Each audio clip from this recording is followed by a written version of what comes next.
মানুষরা যদি দমন করার চেষ্টা করে তাহলে মানুষের হেদায়েতের জন্য, নাজাতের জন্য এই সূরাটি যথেষ্ট হয়ে যাবে। ইমাম শাফি রাহমাতুল্লাহ আলাইহি বলেছেন মানুষের হেদায়েতের জন্য এই সূরাটি যথেষ্ট, আর কোনো কিছু দরকার নাই। কি বিশাল গুরুত্বপূর্ণ কথা বলেছেন, আপনাদেরকে বুঝতে হবে। বন্ধুরা আমার, আল্লাহ রাব্বুল আলামিন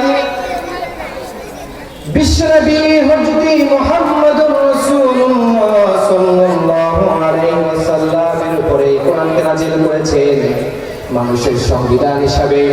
মানুষরা যেন এই কোরআনে আলোকিত হয়ে এই কোরআনকে বুঝে শুনে পড়ে তেলাওয়াত করে জীবনে ধারণ করে মানুষরা যেন তার জীবনের সফলতা অর্জন করতে পারে।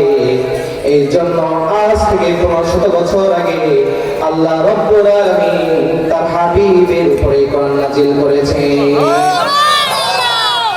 কিন্তু আমরা এই কোরআনের আয়াতগুলো, এই কোরআনের সূরাগুলো পড়ি না, এই কোরআনের সূরাগুলোকে অর্থ সহকারে ব্যাখ্যা সহকারে জীবনে ধারণ করি না, জীবনে সফলতা অর্জন করি না।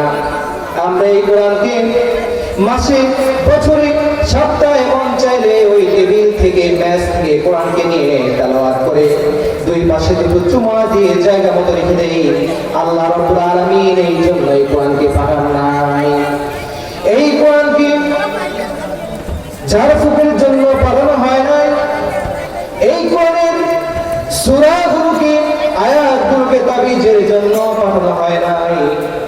এই কোরআনকে পাঠানো হয়েছে মানুষের সংবিধান হিসেবে, ঠিক কিনা বলো?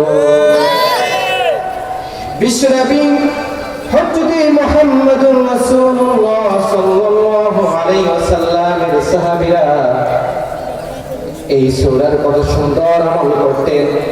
আবু দাউদ শরীফে এসেছে, কানা রাজুলানি মিন আসহাবিন নবী সাল্লাল্লাহু আলাইহি ওয়াসাল্লাম ইযা তাকায়া লাম ইয়াফতারিকা হাত্তা ইয়াকরা আহাদুহুমা আলাল আখারি সূরাতিল আসর।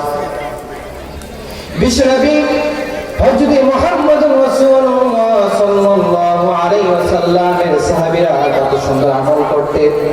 তারা যখন একে অপরের সাথে দেখা করত, একে অপরের সাথে দেখা হয়ে যেত, সাক্ষাৎ হয়ে যেত, তখন তারা একে অপরকে এই সূরাটি তেলাওয়াত না করে বিদায় দিতেন না।